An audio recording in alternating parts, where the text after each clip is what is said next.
affected and you do not live in these neighborhoods or you're not immediate family, then please stay away from the area. Lots of dumpsters are moving in. There's lots of equipment that are coming into both of these areas. Other volunteer groups have boots on the ground Friday, surveying the damage as well.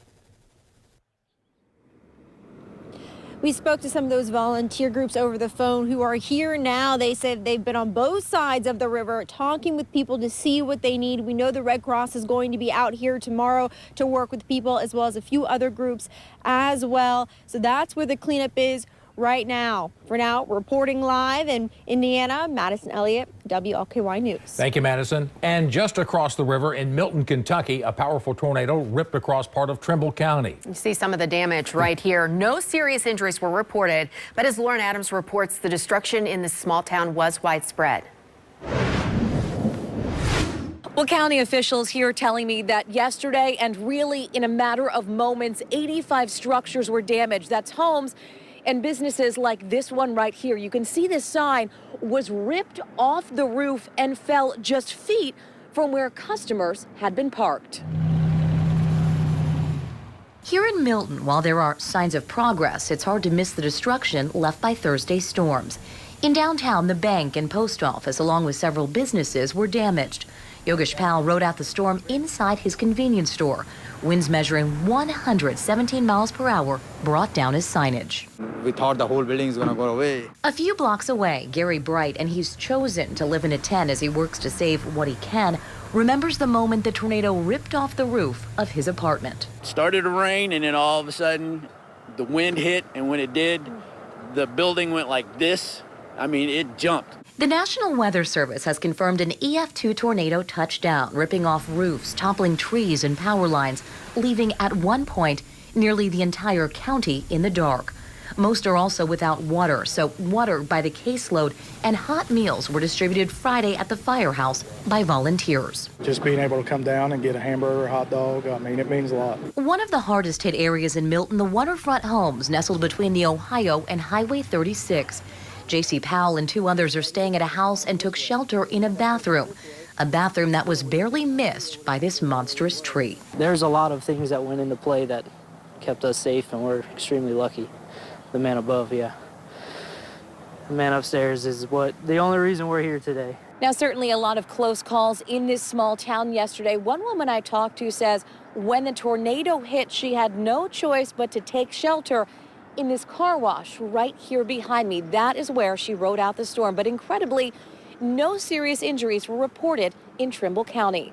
In Milton tonight, I'm Lauren Adams, WLKY News. Thank you, Lauren. For now, county officials are asking people to stay away from the area as they continue to clean up tonight. No donations are needed, but cash donations to help with recovery efforts can be dropped off at the Bedford Bank. The governor will tour the area tomorrow. That was the first punch, and it was a good one. But the second round of storms last night caused a lot of damage in central Indiana. Two of the hardest hit areas were Winchester in Randolph County and Selma in Delaware County, Indiana. Both are east of Indianapolis. The National Weather Service said today that the tornado that hit Winchester was an EF3. That means it had wind speed over 136 miles an hour.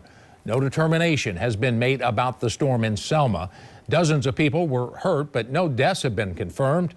More than 100 structures damaged and 22 homes were destroyed. And the storms turned deadly in Ohio. An EF2 tornado hit Logan County, which is just north of Dayton.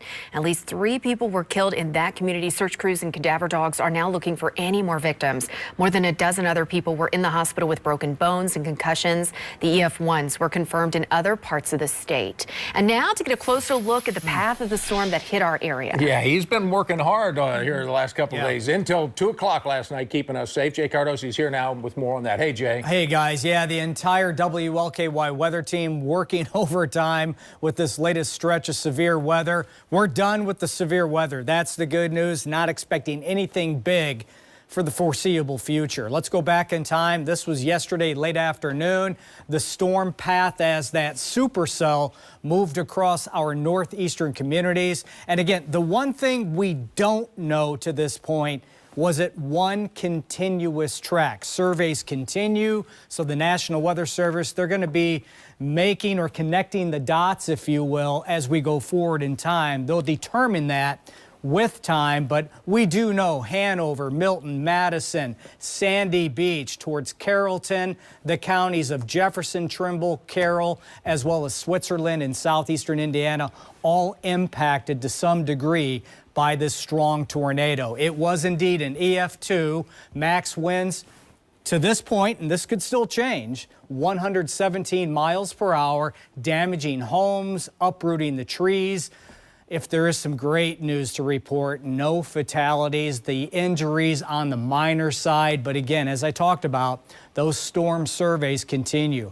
Check out this video. Amazing stuff. This isn't from Mary Phillips as she was capturing the tornado as it was passing from Madison over into Milton on the Ohio River right there. Look at the structure of that thing, just twisting and turning its way. This was just as it was moving onto the Milton side there of the Ohio River, and then it really started to cause the damage there in Milton, Kentucky. So incredible video coming in yesterday from Mary Phillips. Mary, thank you so very much. All right. Things have really quieted down, as you know. It's cooled off. The front is through. We have cloudy skies right now. Temperatures at 52 degrees. The humidity 77%. A north wind right now, 14 miles per hour. Your radar scan? A clean sweep, right? Maybe a sprinkle or two left over in far southern portions of Adair County, but that's it. Even more good news, the low clouds, which we have now, are thinning out the farther north you go. The drier air, the clearing skies will continue to work into the region as the evening hours unfold. Your detailed 12-hour forecast, holding on to clouds for the next couple of hours, then those will break up. Plenty of stars through the overnight. Jennifer, Rick, it's going to be kind of chilly overnight tonight with temperatures a mix of upper 30s and low 40s. And that leads us into your St. Patrick's Day weekend.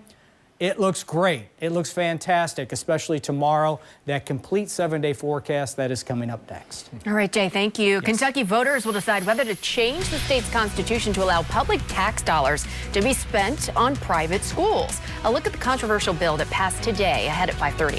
Plus. After earning a double bye, it's finally go time for Kentucky. Much more on the Cats trying to make a long SEC tournament run coming up after the break.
You're watching WLKY News.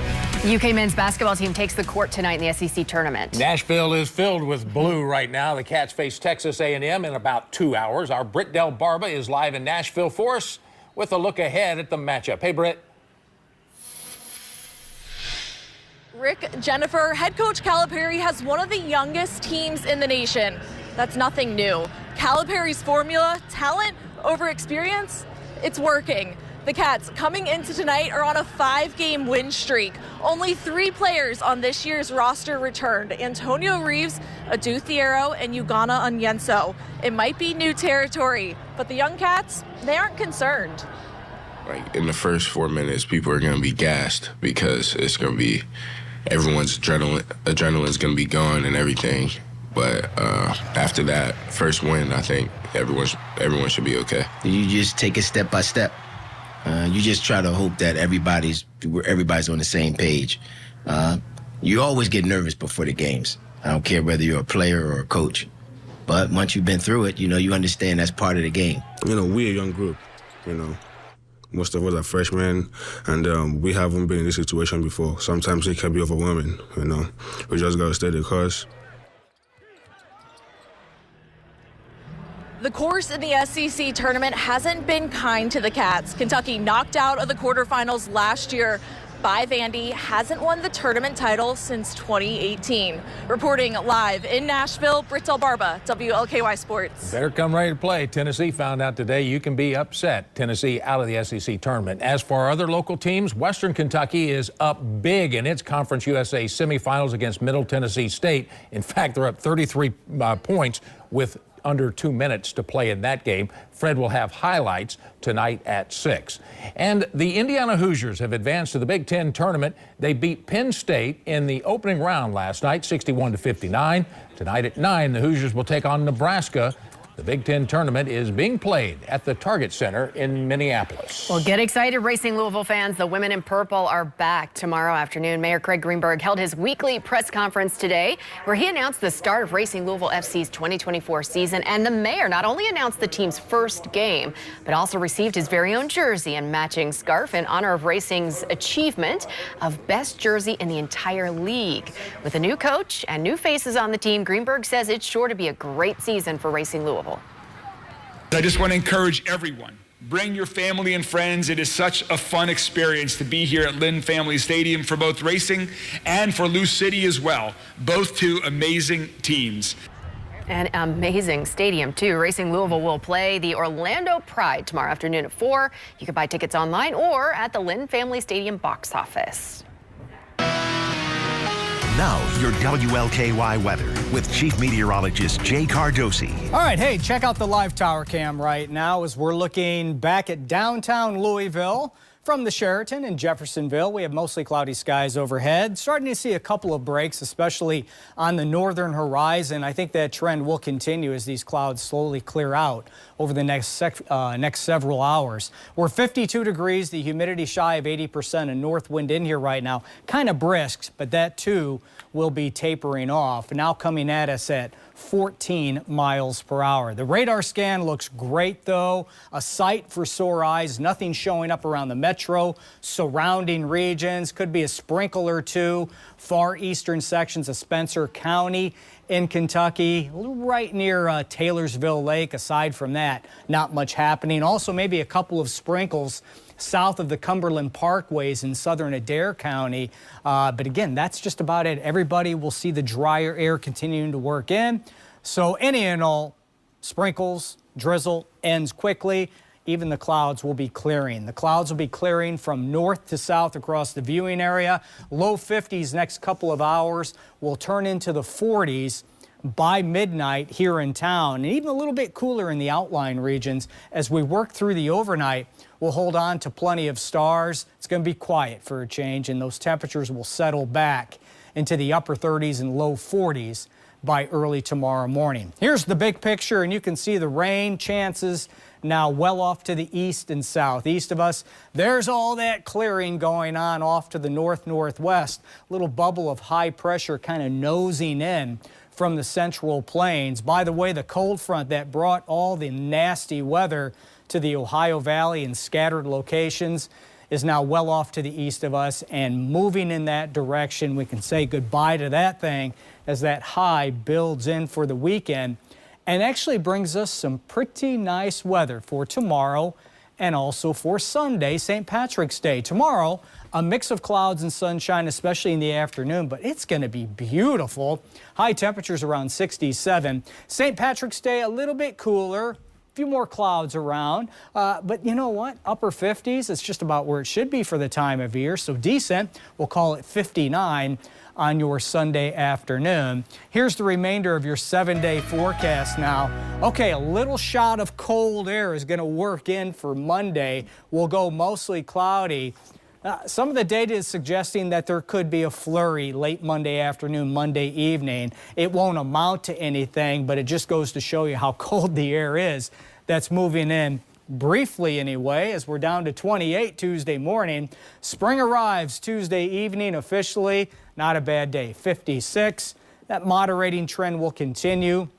We'll climb back into the low and middle 60s for Wednesday, Thursday, Friday. And speaking of next Thursday and Friday, next wave of impact weather possible at that time with more scattered showers and a few rumbles of thunder. So we have a good 5 days of quiet weather on the way. Just a little bit chilly, especially at the beginning of next week. But a great weekend on the way. That's good. We've earned the quiet weather. Boy, I agree with you wholeheartedly on that one. Good job, bud. All right, thanks. Counting down to Kentucky Derby 150, we are getting a look at some of the top fashion trends for the milestone event coming up. The first ever statewide competition for car repair was held today in Louisville. Now it is fueling a passion for local students. That's ahead on WLKY News. And before we go to break, let's take a look at those growing lottery jackpots. Tonight's Mega Millions is up to $815 million, and tomorrow's Powerball jackpot, $600 million. Good luck.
All right, here are the numbers from Wall Street and down across the board again today. The Dow shed 191 points. The NASDAQ was off 155 1/3. The S&P 500 was down 33 2/5. Derby 150 is just 50 days away, and next weekend the Kentucky Derby Museum is focusing on one of the most important elements. What is it, of course? The Derby hats. Got to have the nice hats, right? Well, or a fascinator. The hat show will feature different milliners showing off their latest looks. And as our Sam Carter discovered, the world of Derby headwear can be fascinating. From hats to fascinators, there is no shortage of creativity when it comes to what goes on top of people's heads during Derby time. Hats. They're a staple at the Kentucky Derby. And for Melissa Huff, who owns Mad Hatter 502, there is a very simple reason why. It's a triple crown, so Kentucky Derby and the two others. I think this one is the most stylish of the three of the triple crown because people they go all out. While every Derby is special, this year is Derby 150. And according to Huff, that has everyone going all out for the occasion. I think a lot of people, because it's 150, I think that's what they're going to want. I think they're going to want to stand out. On Sunday, March 24th, the Derby Museum will be throwing their annual hat show. It will feature 5 milliners with models walking the runway with the latest looks for this year's Derby. And Huff believes this year's event will show off some new Derby trends. I think there will be a lot of red for sure, a lot of big roses, and I just think the scale of the pieces will probably be a lot bigger. You can see for yourself whether Melissa was right March 24th when the Kentucky Derby Museum hat show kicks off. Inside the Kentucky Derby Museum, Sam Carter, WLKY News.